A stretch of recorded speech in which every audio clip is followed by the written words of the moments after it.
Amanda DuPont sent this fat shamer packing. Amanda DuPont became the latest celebrity to put a body shamer in his place after a Twitter user made an inappropriate comment about the size of her body. Amanda has been renowned for being able to maintain a well-toned figure over the last few years.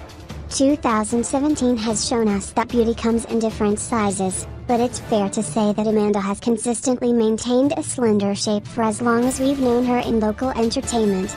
On top of everything else, Amanda is extremely active in the gym, and whether she's lifting weights or kicking butt in a boxing class, she's always keeping us in the loop when it comes to her fitness goals. So imagine the surprise when a user took it upon himself to claim that Amanda was now gaining weight.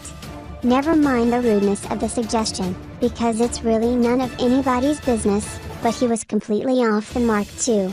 Thankfully, the Swazi princess has incredibly strong self-esteem, and it didn't take long for her to send the hate packing.